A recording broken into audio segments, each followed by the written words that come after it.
It's Claire Salerno. I'm an agriculture development specialist at the Agency of Agriculture, and I am one of two full-time staff program officers for the Working Lands Enterprise Initiative. Good morning, everybody. I'm Diana Ferguson. I'm a grants management specialist, so I'm a member of the grants and contracts team supporting the Working Lands program as well as a few others. So thanks for joining us today. Great. And then I saw there was a question. Elizabeth Sipple is our other full-time staff member with the program. She is the program manager.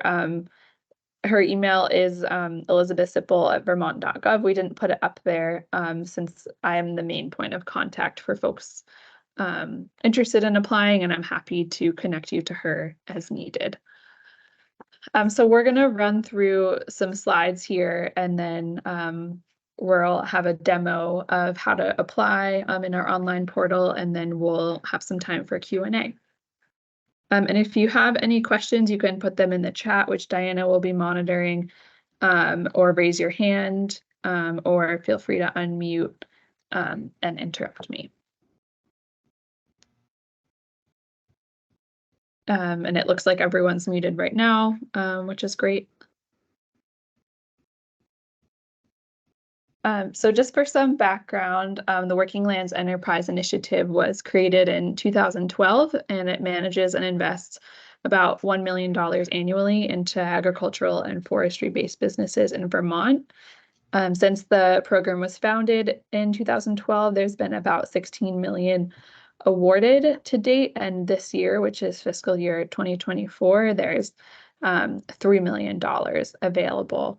And you can see our mission statement is up here, and I'll talk a little bit more about the Working Lands Enterprise Board and who's involved with the program. So the program ultimately is here to serve farm, food, and forest businesses in Vermont.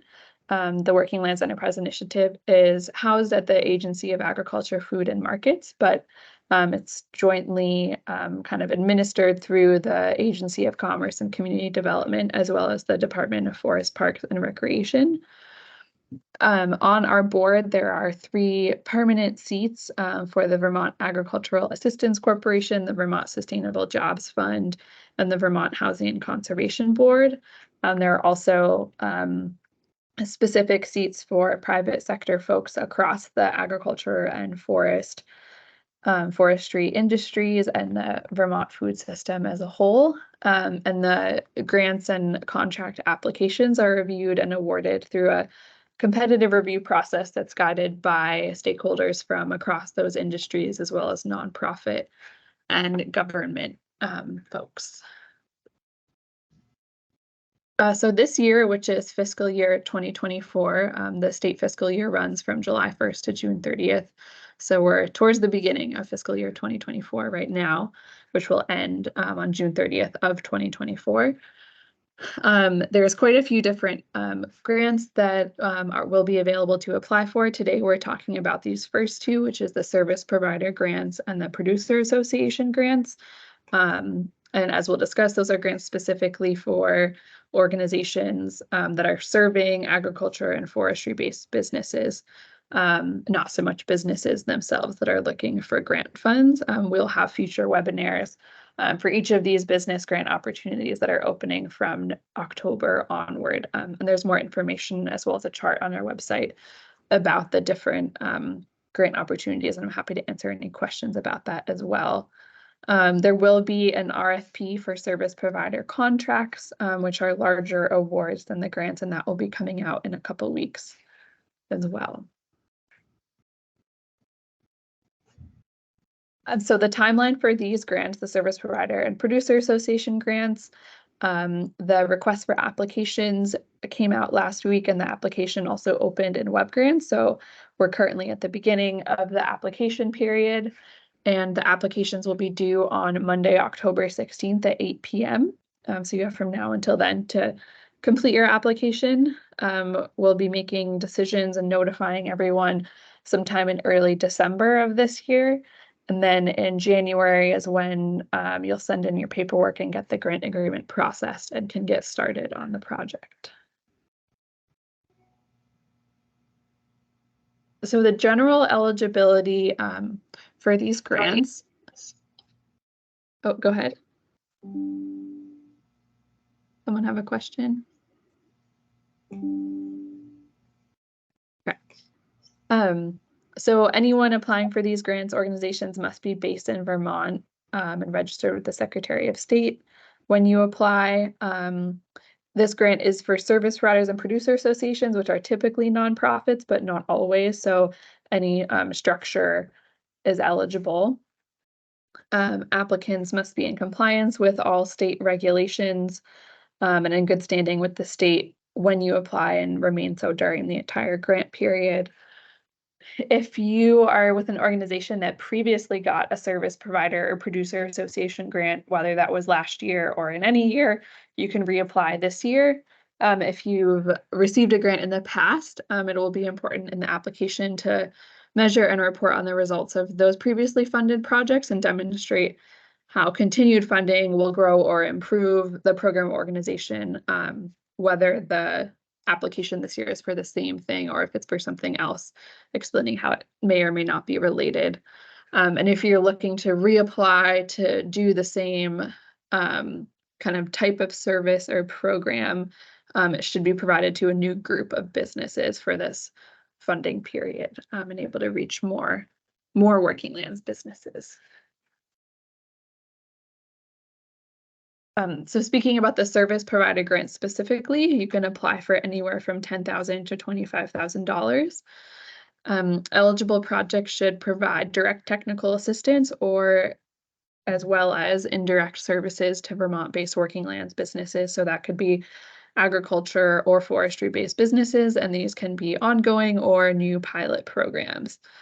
So we have a whole list here of the types of supports that might be. We most frequently might see market development, advising, business and financial planning. We know that with this year, with the flooding and all kinds of kind of crazy things going on for our working lands businesses, helping businesses navigate that could be an eligible use of funds, succession planning, helping businesses access other forms of capital, workforce development, also a big one. If there's something that you're wondering about that's not listed here for the service provider grant, please let us know and we can talk about whether or not it'd be an eligible use of funds. For the producer association grants, it's the same amount that you could apply for, anywhere from $10,000 to $25,000. And these grants are specifically for producer association groups, which can also be called trade associations or industry trade groups. Any of those names, which are basically organizations founded and funded by a group of businesses that operate in a specific industry, and in this case have to represent and promote specifically agriculture, food, beverage, forest, or fiber products in Vermont. And these grants are more aimed at advancing the producer association itself as an organization. So the most typical projects that we would see would be leadership and organizational development, so like staff training or staff development, governance, so any kind of board work and board development, membership development with member businesses, marketing and sales support, as well as grant projects that are more focused on serving members, so providing a business and financial planning program, research and development, or building that network and collaboration among members. So the kind of key document for you when you're applying for a working lands grant is the request for applications, which is a PDF document posted on our website. And it has all of the information that you need to apply for a grant. So it has the key dates for the program information. It has this applicant eligibility and project eligibility that we just went through. It has a little more details and examples in that section. It has the full application questions all listed out. And then it also has the grant reporting requirements if you were to be awarded, kind of the documentation that you would need to submit. and then the review information and the scoring criteria that will be used to decide which applications are awarded. So matching funds are an important part of Working Lands grants, which is about the ability for working lands investments to go further and leverage additional funds. So generally a minimum of 100% of the grant request is expected, so a 1-to-1 ratio. So that would be if you're applying for a $10,000 grant, that your organization is also contributing $10,000 to the same project or overall work. And this can be through solely cash sources or a combination of cash and in-kind. And we have specific examples of what qualifies as cash or in-kind there, and noting that any of paid labor at your organization that's toward the project is considered cash match. There is an option if your organization can't meet the full match or any of the match to still apply. And in the budget table, you would enter whatever the match is that you can realistically commit to. And if you can't commit to anything, you would just not include any match in your budget table. And there's an area for you to explain why the match waiver is needed at this time. Also in the request for applications are the scoring criteria used to as a rubric for each application.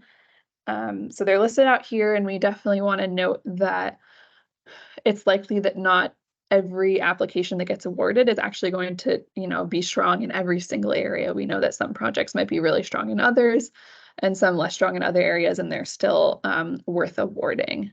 So definitely something to keep in mind, that you don't have to check every single piece of every single box with your application.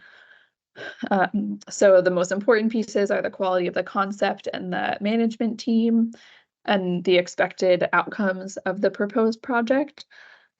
Also important are collaboration, demonstrated project need, and the budget. And then there are also points available for engagement, equity, and equality elements of the proposed project, as well as the financial need of the organization. And in the RFA, there are more specific details and examples about each of these scoring elements. The documents required for all applications, anyone applying for any grant through the Agency of Agriculture has to complete this water quality compliance form, which is pretty straightforward. If you don't know anything about your water quality compliance, that means you're probably in compliance. So this is linked in the application, and you just have to sign and attest that you're in compliance. For both the producer association and the service provider grants, a letter of support or commitment is required from the governing board. At least for the producer associations, it has to be from the governing board. I believe for the service provider, it could be a letter of support from anyone to justify the current need and importance of the project. And any additional letters of support, whether that's from members or businesses served or partners, are optional. If you are to be awarded a Working Lands grant, before you can get started and access any grant funds, you will need to submit a current W-9 form, as well as a certificate of insurance that lists the state of Vermont named as an additional insured. And there's this statewide document called Attachment C that outlines all of the kind of standard provisions that are in any grant or contract with the state. And so you're welcome to look through that and let us know if you have questions. And then you'll need an e-signed and fully executed grant agreement ready, like signed and saved, in order to begin project work or incur any expenses. All right. So I know that was a lot of information, but I'm going to pass it over to Diana right now, and she's going to walk everyone through Web Grants, which is our platform where you would apply online, and then we'll do a short wrap up and then have time for questions. Sounds good. Thanks, Claire. So again, I'm Diana Ferguson, Grants Management Specialist with the Agency of Agriculture, and I'm going to go ahead and share my screen here in just a moment. Hopefully some of you may be familiar with web grants already. It's the platform, as Claire mentioned, used to accept grant applications as well as manage grants. If you were to receive a grant, status reporting and payment requests are also completed in web grants. So if you've had a grant through the Agricultural Development Division before, you're likely familiar with web grants. If it was a long time ago, it has gone through several software upgrades, and so the look and feel may be a little bit different than what you were used to in the past. Just a quick note before I go into the actual demo in the system. If you've already registered in the system before, please do not register again. If you've forgotten your username or password, you can shoot me an email and I'd be happy to provide that. And another request, if you have multiple team members working on a grant application, then please have everyone register under their own name. And that's for a variety of reasons. One, so we can have the right contact information if we need it for whomever is completing the application.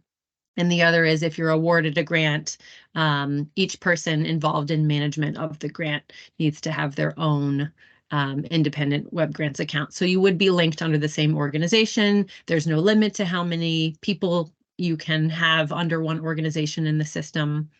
And I will run through the demonstration of how to access and complete an application here in a second, but please feel free to enter any questions in the chat, and then we'll have some time at the end, as Claire said, to talk about any outstanding questions or issues. So here on the screen is the web grants homepage or login page. The URL is in the previous slide, agriculturegrants.vermont.gov. There's a yellow registration button if you're new to the system. If not, you can go ahead and enter your login and click the green button to sign in. I'm using a test account right now just to show you what the navigation looks like. So it may be slightly different when you have your own account, but basically here on the left are your primary navigational buttons in gray. Your username will be up at the top left in black. If you have an account and something has changed over the years or months since you first registered, you can visit this My Profile button at the very bottom left, and that displays your contact information. You can click on the green button where I'm hovering, Edit My Profile, and that will allow you to change any of this information. So your contact information, you can also reset your password if you need to do that. So step one, if you're ready to start your application, is to click on Funding Opportunities on the left. And that will open a list of all of the available funding opportunities through the Agricultural Development Division. And you will only see the ones in green. We're in sort of an admin view right now, but you can see Producer Association and Service Provider are both available and accepting applications. So I'm going to go ahead and select one. You can click anywhere in the bar, and that will open sort of a landing page for the funding opportunity. So as you can see, if you scroll all the way down, there's just some funding opportunity details that are reiterated from the request for applications, as well as some links and the full RFA and a few other web links for further reading, and a link to the application guide, which I'll show you towards the end. So to start a new application, you'll make sure, okay, Producer Association or Service Provider, whichever one applies to you, and you'll click the green button that says Start New Application, which is sort of towards the right in the middle of the screen. And this will take you to a 3-step application wizard. And it's a little bit redundant, but just bear with me and with the system. It's basically telling you, it's asking you for primary information so that it can build the backbone of the application and the system for you. So the first thing, give your application a name. It can be a short name of your project, preferably, or just your organization's grant application, whatever you feel like is most helpful and descriptive, but not too long. And then your name should come up as the primary contact. If there are other people in your organization and you want to choose the primary contact for the application, you can do that. And there's a step later where you can add other people to be able to edit the application together. So those are the first two steps, and then you'll click Save Form Information over on the right. Generally, the green button on the right side is your tip for whatever the next step may be for the most part in web grants. So now it's saved that information and it's asking you to make sure that your organization is correct. Some people assist multiple agencies in web grants, and so make sure that if you're one of those, that you're applying under the correct organization, and then you can click Save again. And then the last step is just to add additional applicants in the case that that applies to you. So if you click into this box, additional applicants, anyone who's registered in web grants under your organization should appear, and you can add collaborators for the application. So in that case, you could select someone, click Save a third and final time, and that will complete the application wizard or setup process. And from this point on, you'll be operating on this screen where you see the words application details, and then underneath the list of all of the application forms for you to complete. So an application can only be submitted once every form is completed. And that doesn't mean just saved. So I'll go ahead and open the first one as an example. You have a nice red error message right away telling you you're not done yet, even though you haven't even started. So that's always nice. Applicant information is the name of the first form. You can edit the forms in any order. You can save and come back to them at any point. So as long as you are clicking the Save Form button, the green button on the right, you can come back and edit as many times as you need before the deadline. So as you can see, you've got some instructions in blue. You've got multiple fields to respond to. Anything in red text with an asterisk is a required question. So you'll go ahead and answer those. Anything in black is optional. And even though it looks like you're at the bottom of the form here, just remember to scroll all the way down because the sections continue. There may be multiple sections within the same form. The button Save Form on the right repeats, but it does the same thing. It just saves your responses to that one form, even if you haven't completed them. So say you are finished with your application, or with this form in the application, you can click Save Form, and it will save whatever you have entered. And the next step is to click Mark as complete. So at this point, you can come back, change it. Whenever you are completely done with a form, click Mark as complete, which is an orange button on the right, and then it will give you an error message if you haven't completed everything up until that point. So, and just a note, if any of you are familiar with our applications or have completed one in the past, this first section is a little bit different than it has been in the past. This is a global application form, which is new, and it will apply to any grant that we offer in web grants. So it's a little bit more lengthy, and it has some optional questions at the end. Our division is starting to collect some demographic data. It's totally optional. So just wanted to point that out, that it looks a little bit different. So after you have saved whatever you've entered in the first form, you can navigate to the next form either by going back to the form list page, which I can click on where it says App List, sort of in the middle left there, and it will take you back to what we saw before, that application details page. And so say I'm ready to move on to project information, I can click there and open that up. But a quicker way to navigate in between the application forms is to just, well, if it's going to pull up. Well, it's not allowing me to do what I was just saying. So disregard that for a moment. But one thing that's really helpful that I've found is to use this back button in web grants that they provided you to take you back to where you were. Often, if you click the back button on your internet browser, it might take you to a different page, which wasn't the previous page where you were working. Okay, so what I was going to say before is these blue hyperlinked words in the middle of the page that I'm hovering over represent all of those application forms that we saw in the menu. So rather than having to go back to the menu each time, you can say, okay, I'm done with project information. I'm ready to go to goals and outcomes. And you can just click there and it will take you into the next form. So I won't open each form. I think you can get the gist, but basically, if you need to see your status at any point, the application list or menu will show you, okay, anything that's been marked as complete will have a green check mark under the complete item. And then once you have all green check marks down the line, this red error message will change to green. It will say something like application is in compliance and ready to be submitted.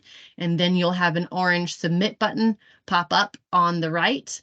And at that point, you can submit and your application will be complete and submitted over to us. At that point, it can no longer be edited. If you have a severe case and you forgot to attach something or something changed before the deadline and you really need to make sure that it gets edited, reach out to us and we can make an exception if something like that happens. Otherwise, once you hit submit, it's good to go. The WebGrants does shut down the application submission capability at the exact time of the deadline. So just make sure you're in there before that minute and you should be all set. And I think that's basically it. Claire mentioned all the application questions as they are in the system are written in the request for applications. So my recommendation is to read through that whole RFA first and save as much time and mental energy as you can for WebGrants because the navigation, it can be a little clunky sometimes. And so if you read through everything you're going to need to respond to, you collect your documentation, and you may even choose to type up some responses in a Word document. And then when you're in WebGrants, you can just move everything over in one step. That's one method that some people use just to save so many times logging in and out of the system. That may or may not work for you. And then at that point, like I said, your application status will be submitted. And I will go ahead and show you the application guide, which is linked in the presentation. This is on our agency website, WebGrants Application Guide. It's a step-by-step instructional guide that kind of goes through what I just showed you in a little bit more detail with screenshots. So if you're working on an application for the first time, or if you have a colleague that's working with you, it's really nice to have this up kind of side by side or review it first so you're familiar with the steps. And hopefully that gets you where you need to go. But if not, I'm always available for questions. If you have any issues or something just doesn't look right or isn't functioning in your application process, feel free to reach out to me at any point and I will do my best to support. So any questions on WebGrants? Otherwise, I will hand it back to Claire to pull the presentation back up.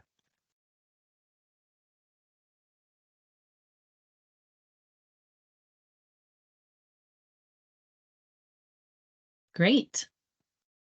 Yeah, thanks, Diana.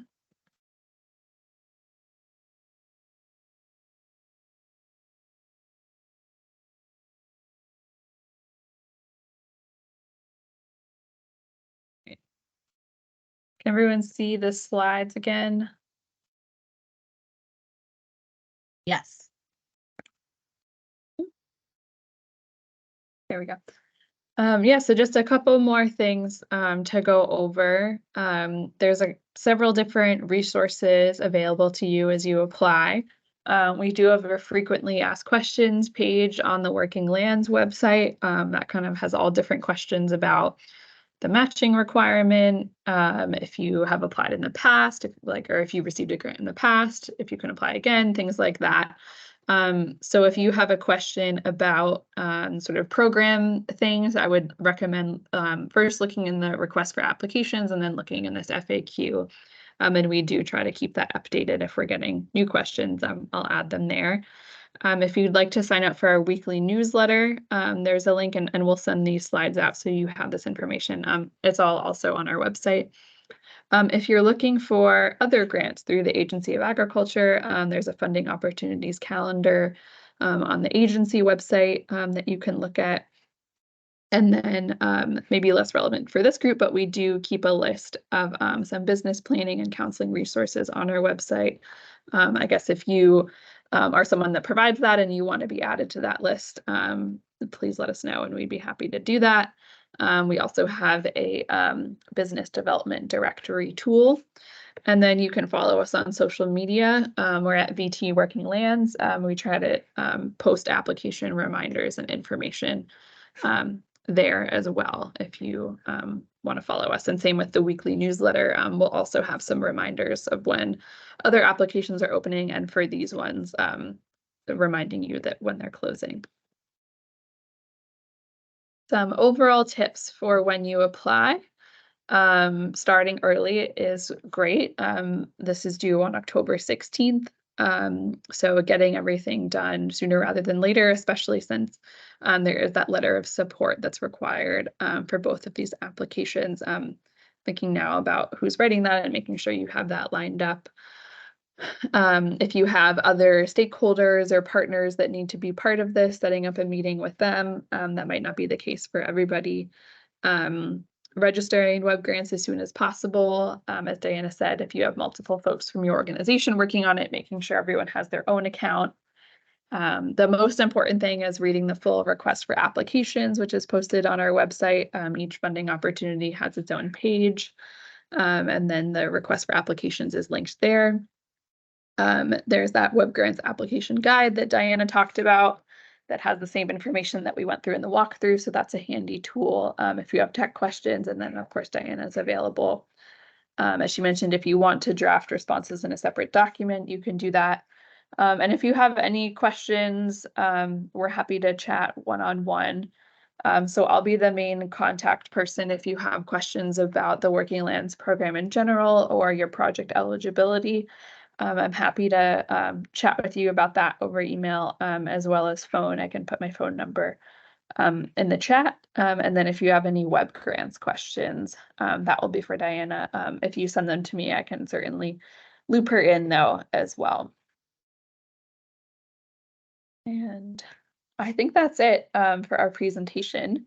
So we'll open it up for questions that anyone might have. And then I'm also going to stop the recording now.